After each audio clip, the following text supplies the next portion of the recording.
The first time a human ever set foot inside the Royal Academy of Zinthra, the galaxy's most prestigious educational institution, the air itself seemed to stop. Conversations froze mid-sentence. Pens hovered over hollow tablets. And 100 violet eyes turned toward the small, brown-haired boy standing uncertainly at the doorway. He wasn't supposed to be there. Humans were whispered about. Curiosities from the outer rim. Weak, fragile, emotional creatures who had survived extinction a dozen times over. The Zintharans studied them as one might study an extinct bird, with detached curiosity. Yet here he was. A living, breathing human child, heart-pounding, wide-eyed, and nervous. And every alien girl in the room stared. Beginning the human transfer. The boy's name was Eli Marin, 12 years old, born on the Terran colony of Vesta 9. His mother had been a xenolinguist. His father an engineer who helped rebuild the peace accords between humans and the Zinthran Empire. When his parents were assigned to the diplomatic sector on Zinthra Prime, Eli had begged to join a normal school, to see what life was like beyond the human domes. "Be respectful," his mother had said, adjusting the collar of his simple gray uniform. "They may not understand you yet, but that's your gift, Eli. Humans have a way of making others feel something they forgot." He didn't quite know what she meant. Until that first day. The classroom was enormous, a semicircular structure of polished crystal, overlooking a silver forest that glowed under twin suns. The girls seated there were Zintharans, humanoid but taller, with luminous markings that pulsed faintly along their necks. Their eyes, deep amethyst or sea blue, held both intelligence and something he couldn't define. Their instructor, Mistress Vera, gestured toward him with elegant calm. "Class," she said, "we have a rare visitor joining us. This is Eli Marin, a human from the Terran systems. Treat him with the same respect you afford each other." A murmur swept through the students. Words like fragile, myth, and soft skin were whispered too quietly for most teachers to hear, but not for Eli. He bowed slightly as he'd practiced. "Hello," he said, voice small but steady. "It's nice to meet you all." The silence that followed felt heavy. Then a hand rose, graceful, pale blue skin shimmering. "Mistress Vera," said the alien girl, her tone cautious. "Are humans dangerous?" Laughter scattered through the class. Mistress Vera's brow creased. "No, Lyra. Humans are different. They rely on emotion as much as logic. You might find that instructive." Eli took his seat amid stares that followed him like invisible gravity. Middle, the strange human. The days that followed were difficult. Eli was brilliant by human standards, but Zinthran education was on another level. Their math involved dimensional calculus. Their art was holographic symphony. He couldn't even understand half the symbols on his first test. Yet he kept trying. He'd stay after class, rewatch holographic lessons, copy notes even though his hand trembled. And every day when he walked into the classroom, the same reaction. Silence, eyes, whispers. Until one day, he noticed someone wasn't laughing anymore. Her name was Lyra Vale, the same girl who'd called him dangerous on the first day. She was top of her class, regal posture, silver crest markings that shimmered like moonlight. But lately, she'd started watching him differently. Not mockery, curiosity. It began when he'd tried to help her after class. Her holodesk had malfunctioned, scattering digital text everywhere. Eli had crouched beside her and, without asking, rewired one of the connectors using a simple copper link from his human wristband. "There," he said, tapping it lightly. "Human fix. Not fancy, but works." The screen stabilized. Lyra blinked, amazed. bypassed the quantum core's failsafe. With metal wire. He shrugged. On Earth, we call it improvising. For a moment she didn't move. Then something unexpected. Small laugh. Light, musical and genuine. From that moment things began to shift. Lyra started sitting closer. She'd ask him about Earth, about rain, oceans and the concept of pets. Other students joined in, drawn by his strange stories. They marveled at how humans sang to express sorrow, or painted to remember love. Your people build art out of pain? One girl asked in disbelief. Eli nodded. That's how we survive it. Even Mistress Vera began to notice. Mr. Marin, she said one afternoon, your methods may be primitive, but there's brilliance in your chaos.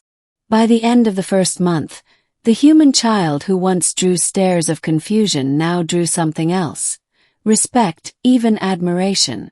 The Festival of Resonance. Zinthra Prime celebrated its annual Festival of Resonance, a ceremony where students showcased projects reflecting harmony between science and soul. Eli was terrified. He had no advanced tech, no glowing inventions. Just an idea. His project, a flower. Not just any flower, but one grown from Earth's DNA spliced with Zinthran biocrystals. It glowed faintly with bioluminescent veins, shifting colors with emotion. He called it Unity. When the day came, the auditorium gleamed with advanced wonders, hover sculptures, plasma art, and telepathic music.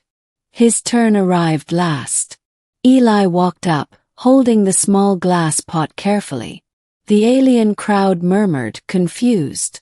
This, he said, voice echoing, is from my home. We don't have resonance festivals. But we do have something like it. We plant things. We give them care, light, and time. They remind us that even on a ruined world, life can grow again. He placed the flower down. It shimmered, colors pulsing softly. The air hummed, and for a brief, impossible second, the lights around the hall synchronized with its rhythm. Every Zinthran marking glowed faintly in unison. It was harmony. Real harmony. Mistress Vera rose slowly. How? She asked. Eli smiled faintly. I didn't force it to resonate. I just let it feel. The room fell silent.